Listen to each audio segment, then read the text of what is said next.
Hello students, आज के इस वीडियो में हम स्टडी करेंगे अबाउट ब्लड प्रेशर। तो आज हम देखेंगे ब्लड प्रेशर क्या होता है। तो क्या है ये blood pressure? The force that blood exert against the wall of a vessels is called blood pressure. मतलब हमें जैसे भी पता है कि ब्लड जो है वो फ्लो होता है वेसल्स में, ब्लड वेसल्स में, जैसे कि आर्टरीज, कैपिलरीज, वेन्स एक्सेट्रा। तो जब ये ब्लड इस ब्लड वेसल्स में फ्लो हो रहा है, तो ये जो वॉल्स है, मैं यहाँ पे दूसरा कलर यूज करती हूँ, ये ब्लू कलर के है, ये वॉल्स है। किसके वॉल्स है? ये ब्लड वेसल्स के वॉल्स है। और ये जो रेड कलर का है, ये ब्लड है। तो ब्लड जब इस ब्लड के वेसल्स में फ्लो हो रहा है, तो ये ब्लड इस वॉल्स के ऊपर एक प्रेशर देता है, और इसी प्रेशर को हम बोलते हैं blood pressure. So the force that blood exert against the wall of the vessel is called blood pressure. This pressure is much greater in arteries than in veins. ये जो प्रेशर है ये आर्टरीज में बहुत ज्यादा रहता है, इसीलिए आर्टरीज के वॉल्स भी बहुत थिक रहते हैं। और वेन्स में ये प्रेशर बहुत कम रहता है। आपको पता है आर्टरीज और वेन्स क्या है? इसका भी वीडियो हमने बनाया है, अपलोड किया है, चाहे तो आप उस वीडियो को देख सकते हो। So this pressure, the blood which is exerting pressure is very high in arteries and it will be very low in veins. The pressure of blood inside the artery during ventricular systole, blood pressure arteries में during ventricular systole. Ventricular systole मतलब क्या है? Ventricular मतलब ventricles, systole का meaning है contraction.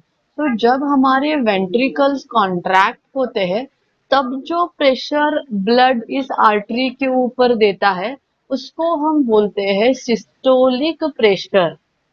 I will repeat once again, मैं और एक बार आपको एक्सप्लेन कर रही हूँ, ध्यान से सुनिए। ब्लड जो मूव हो रहा है वेसल्स में, वो ब्लड वाइल मूविंग, जब मूव होते होते, फ्लो होते होते जो प्रेशर देगा वॉल पे, उसको हम ब्लड प्रेशर बोलते हैं। जब वेंट्रिकल्स, हार्ट हमारा फोर चेम्बर है, मैंने आपको एक्सप्लेन किया है, ये हार्ट है तो ये हमारे फोर चेम्बर्स है। तो ये क्या है? राइट ऑरिकल, ये क्या है? लेफ्ट ऑरिकल, ये राइट वेंट्रिकल और ये left ventricle, sorry, left ventricle. इसको हम लेफ्ट ऑरिकल करेंगे, मैं यहाँ पे यल लिख रही हूँ, हाँ। तो ये right auricle, right ventricle, left ventricle. तो ये जो नीचे के है ये वेंट्रिकल्स है। तो ये वेंट्रिकल्स एक बार कॉन्ट्रैक्ट होते हैं, एक बार रिलैक्स होते हैं। रिलैक्स कब होते हैं? जब उनको ब्लड लेने का रहता है ऑरिकल से। कॉन्ट्रैक्ट कब होते हैं? जब उनको ब्लड को पास करना रहता है लंग्स को और बॉडी पार्ट्स को। तो ये वेंट्रिकल्स जब कॉन्ट्रैक्ट होते हैं, इसको और एक वर्ड क्या है? सिस्टोल। तब जो प्रेशर ब्लड वॉल्स पे देता है आर्टरी के, उसको हम बोलते हैं systolic pressure. Systolic pressure and the pressure in artery during ventricular diastole, मतलब, और वैसे ही जब ये वेंट्रिकल्स रिलैक्स होते हैं, जब ये वेंट्रिकल्स रिलैक्स रहते हैं, जब इनमें ब्लड भरता रहता है, तब जो प्रेशर ब्लड वॉल्स के ऊपर, आर्टरी के वॉल्स के ऊपर एक्सर्ट करता है, उसको हम बोलते हैं वेंट्रिकुलर डायस्टोल। डायस्टोल का मतलब क्या है? रिलैक्सेशन। वेंट्रिकुलर मतलब वेंट्रिकल्स। तो अगर शॉर्टकट में आपको बोलना है, तो वेंट्रिकल्स जब कॉन्ट्रैक्ट होते हैं, तब जो प्रेशर रहता है उसको हम सिस्टोलिक प्रेशर बोलते हैं। और जब वेंट्रिकल्स रिलैक्स्ड रहते हैं, तब जो प्रेशर रहता है वो डायस्टोलिक प्रेशर रहता है। तो ब्लड प्रेशर जब मेजर करते हैं, तो हमें सिस्टोलिक एंड डायस्टोलिक दोनों को देखना पड़ता है। इसीलिए the normal systolic pressure is about 120 mmHg। mmHg ये इसका यूनिट है, मेजरमेंट का यूनिट है। जैसे हम सॉलिड्स को केजी में, लिक्विड्स को लीटर्स में मेजर करते हैं, वैसे ब्लड प्रेशर को mmHg में मेजर करते हैं। Hg मतलब मर्क्यूरी। तो सिस्टोलिक प्रेशर जो रहता है एक नॉर्मल पर्सन का, वो 120 mmHg होना चाहिए। एंड डायस्टोलिक प्रेशर जो रहता है एक नॉर्मल पर्सन का, वो 80 mmHg होना चाहिए। अगर ये प्रेशर चेंज होता है, तो हम बोलते हैं कि ब्लड प्रेशर चेंज हुआ है, एक तो हाई है या फिर एक तो लो है। उसको भी हम स्टडी करने वाले हैं हमारे नेक्स्ट पेज पे। तो आगे देखेंगे। Blood pressure is measured with an instrument called sphygmomanometer. This is very important, ये बहुत इंपॉर्टेंट है, आपको याद रखना है। ब्लड प्रेशर मेजर करने का जो इंस्ट्रूमेंट है उसका नाम क्या है? Sphygmomanometer. High blood pressure is also called hypertension. Hyper मतलब ज्यादा, टेंशन मतलब प्रेशर, तो हाई ब्लड प्रेशर को हम हाइपरटेंशन बोलते हैं and is caused by constriction of arterioles. Arterioles मतलब आर्टरी जो आगे जाके स्मॉल स्मॉल ब्रांचेस में कन्वर्ट होती है, कंटिन्यू होती है, तो उसको हम आर्टरियोल्स बोलते हैं।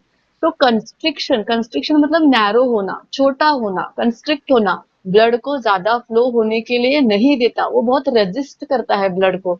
तो कंस्ट्रिक्शन ऑफ आर्टरियोल्स के वजह से हम हाई ब्लड प्रेशर को देख सकते हैं। अगर कंस्ट्रिक्शन हो गया तो क्या होता है? Which results in increase resistance to blood flow. Blood flow होने के लिए नहीं देता, रेजिस्ट करता है, और इसी की वजह से हाई ब्लड प्रेशर होता है। It can lead to the rupture of artery and internal bleeding. अगर ये एक वेसल है और यहाँ अगर बहुत सारा ऐसे कंस्ट्रिक्शन हो गया है, तो इमेजिन करो कि ये ब्लड वेसल ऐसे कंस्ट्रिक्शन हुआ है।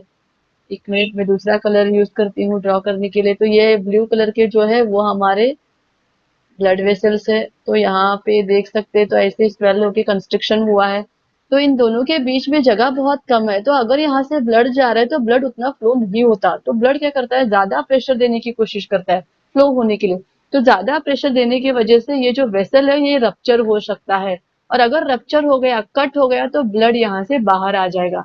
तो ये सभी सेल्स है यहाँ पे, और ये सेल्स के बीच में ही ब्लड फ्लो होता है, ब्लीडिंग होता है, तो इसी को बोलते हैं इंटरनल ब्लीडिंग। तो ये हो गया हाई ब्लड प्रेशर के रिलेटेड। इसके रिलेटेड और थोड़ा इन्फॉर्मेशन हम नेक्स्ट पेज पे देखेंगे। तो अब हम देखेंगे causes of hypertension. High blood pressure के रीजंस क्या है, कॉजेस क्या है? तो इसके रीजन है, एक तो ओल्डर एज, मतलब ज्यादा एज होने की वजह से भी हाइपरटेंशन होता है। दूसरा है जेनेटिक्स, मतलब हेरिडिटी भी रहता है एक एक फैमिलीज में, अगर उनके ग्रैंड पेरेंट्स को है तो उनको भी कंटिन्यू हो सकता है, जेनेटिकली भी रहता है। बीइंग ओवरवेट, अगर वेट ज्यादा है तो भी प्रेशर ज्यादा हो सकता है। नॉट बीइंग फिजिकली एक्टिव, मतलब आप फिजिकली एक्टिव नहीं है, ज्यादा काम नहीं करते, एक जगह पे बैठ के रहते हैं, तो भी हाई ब्लड प्रेशर होता है। High salt diet, high salt diet मतलब आपके खाने में अगर आप बहुत सारा नमक यूज कर रहे हैं, सॉल्टी फूड यूज कर रहे हैं, तो भी हाई ब्लड प्रेशर हो सकता है। एंड लास्ट इज है drinking too much alcohol. Alcohol अगर ज्यादा पी रहे हैं, थोड़े लोग अल्कोहल कंज्यूम करते हैं, अगर वो लिमिट से भी बाहर अल्कोहल कंज्यूम करते हैं, तो भी हाई ब्लड प्रेशर होने के या फिर हाइपरटेंशन होने के चांसेस होते हैं। इसके सिम्टम्स क्या है? एक्चुअली हाई ब्लड प्रेशर के वैसे तो कोई सिम्टम्स नहीं दिखते आपको। Most people with hypertension do not feel any symptom, मतलब उतने तो सिम्टम्स नहीं दिखते। फिर भी अगर कॉमन सिम्टम्स अगर हमें देखना है, तो जैसे कि हेडेक है, ब्लर्ड विजन है, क्लियर नहीं दिखता, चेस्ट पेन है, अदर सिम्टम, मतलब ये थोड़े सिम्टम्स है हाई ब्लड प्रेशर के। जल्दी से इसे देखने के बाद किसी भी पर्सन को समझ में नहीं आता कि इसको हाई ब्लड प्रेशर है या फिर हाई बीपी है, बट ये थोड़े नॉर्मल इसके सिम्टम्स है। अभी हम देखेंगे नेक्स्ट पेज पे low blood pressure. So what is low blood pressure? इसके कॉजेस क्या क्या है? लो ब्लड प्रेशर को हम बोलते हैं हाइपोटेंशन। हाइपो का मीनिंग है लो, एंड टेंशन मतलब जैसे कि हमें पता है प्रेशर। तो इसके कॉजेस क्या है? इसके भी वही कॉजेस है जैसे कि अल्कोहल एक है, too much consumption of alcohol से भी होता है। दूसरे है एक्चुअली मेडिसिन, थोड़े मेडिसिन के कंजम्पशन की वजह से भी लो ब्लड प्रेशर होता है, जैसे कि हार्ट के मेडिसिन रहते हैं, पेन किलर्स रहते हैं, नहीं तो मेडिसिन यूज फॉर सर्जरी रहते हैं, डायूरेटिक्स रहते हैं, ऐसे बहुत सारे मेडिसिन है जिसके वजह से भी लो ब्लड प्रेशर हो सकता है। और इसके सिम्टम्स क्या है? वैसे ही जैसे कि blur vision, confusion, dizziness, nausea, vomiting, weakness, तो ये सभी नॉर्मल सिम्टम्स है जो लो ब्लड प्रेशर में भी हमें दिखते हैं। तो ये था about blood pressure and high blood pressure and low blood pressure. I hope आपको इस वीडियो से बहुत सारा हेल्प हो जाएगा टू अंडरस्टैंड ब्लड प्रेशर। इस वीडियो को लाइक शेयर एंड हमारे चैनल को सब्सक्राइब जरूर कर देना। Thank you.